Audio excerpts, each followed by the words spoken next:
Supomo lahir di Sukoharjo pada 22 Januari 1903. Dia tumbuh besar di keluarga ningrat yang mengabdi untuk Kasunanan Surakarta. Kakeknya adalah Bupati Sukoharjo. Sebagaimana kebanyakan anak keluarga bangsawan lainnya, Supomo mendapat pendidikan terbaik yang ada di zaman kolonial. Dia tercatat menempuh pendidikan dasar di ILS Boyolali dan pendidikan menengah di MULO Solo. Pada 1923, Supomo berhasil menyelesaikan pendidikan tingginya di Batavia Rechtskollegium School. Tak lama, Supomo dapat kesempatan untuk menempuh studi lanjut ke Belanda. Supomo pun belajar hukum lagi di Rijksuniversiteit Leiden sejak 1924 hingga 1927. Usai lulus, Supomo dapat pekerjaan sebagai Ketua Pengadilan Negeri Yogyakarta dan kemudian Direktur Justisi di Batavia. Supomo yang kala itu sudah terbilang ahli hukum senior ikut ditunjuk menjadi anggota BPU PKI. Rangkaian sidang pertama BPU PKI digelar pada 28 Mei hingga 1 Juni 1945. Assalamualaikum warahmatullahi wabarakatuh. Waalaikumsalam warahmatullahi wabarakatuh. Selamat siang para hadirin sekalian. Saya Rajiman Widya Nindra sebagai ketua untuk sidang BPU PKI hari ini dengan tujuan merumuskan dasar negara kita untuk membangun fondasi yang lebih kokoh. Oleh karena itu, mari kita mulai sidang pada hari ini. Supomo tampil ke panggung pada siang hari keempat tanggal 31 Mei.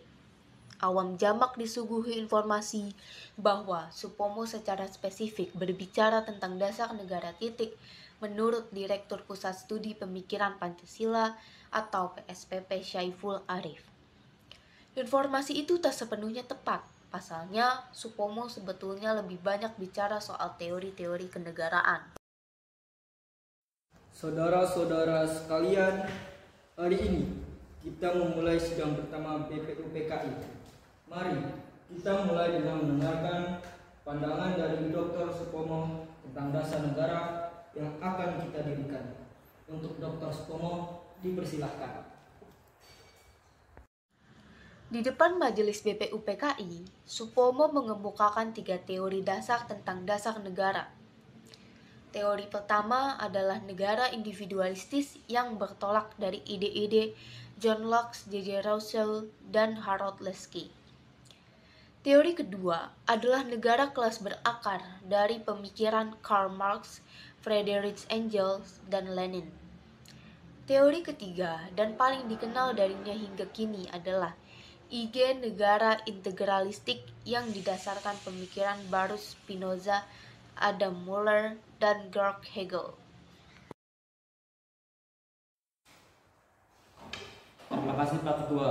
Saudara-saudara sekalian, hari ini saya ingin menyampaikan gagasan saya mengenai dasar negara Indonesia yang akan kita dirikan. Dalam pandangan saya, negara kita bangun haruslah berdasarkan landasan pada prinsip integralistik, yaitu negara yang mengutamakan persatuan seluruh rakyatnya.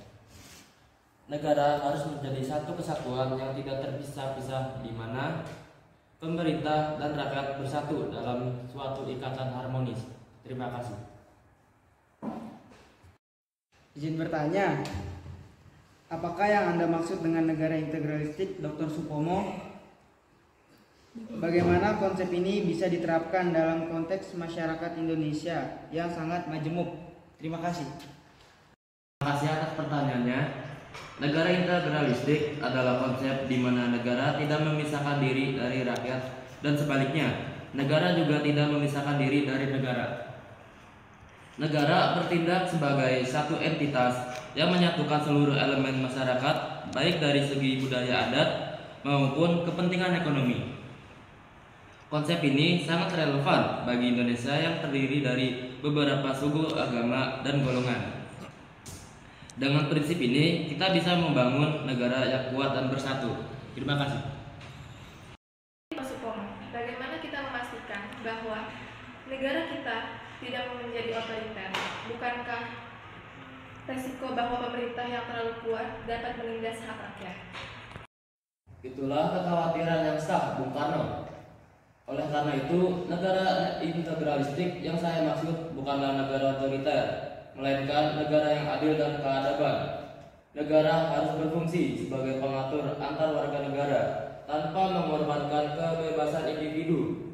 Namun, kebebasan itu harus tetap dalam kerangka kebersamaan dan tanggung jawab terhadap sesama.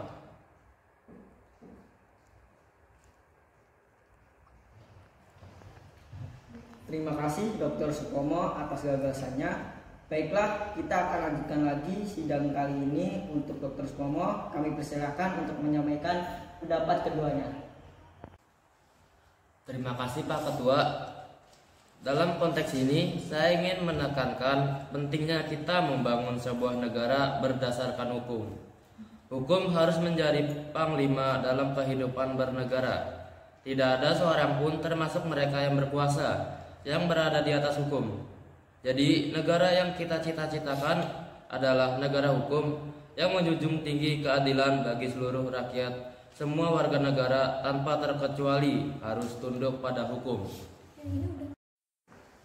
Saya sependapat dengan Profesor, namun hukum semata tidak cukup. Kita juga perlu menanam nilai-nilai agama dalam kehidupan bernegara. Agama adalah sumber moral yang dapat mempersatukan kita. Saya memahami pentingnya hukum dan agama, tapi kita juga harus memperhatikan keberadaan budaya di Indonesia. Setiap daerah memiliki adat istiadat yang perlu kita hormati. Tentu saya setuju dengan Pak Maramis. Negara harus bersifat eksklusif dan mengakomodasikan berbagai kepentingan daerah. Namun, kita perlu menemukan titik temu antara kepentingan nasional dan kepentingan daerah. Saya setuju kita bisa memasukkan nilai-nilai luhur yang ada dalam berbagai agama seperti toleransi, keadilan, dan kemanusiaan. Saya pikir kita sepakat bahwa dasar negara kita harus mencerminkan nilai-nilai luhur bangsa Indonesia, yaitu persatuan, kekeluargaan, dan keadilan sosial.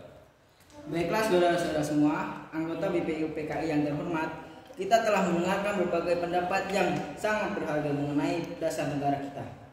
Diskusi hari ini telah memperkaya wawasan kita semua. Mari kita teruskan pembahasan ini pada sidang-sidang berikutnya. Dengan mengucapkan syukur, sidang pertama BPU PKI hari ini saya nyatakan ditutup.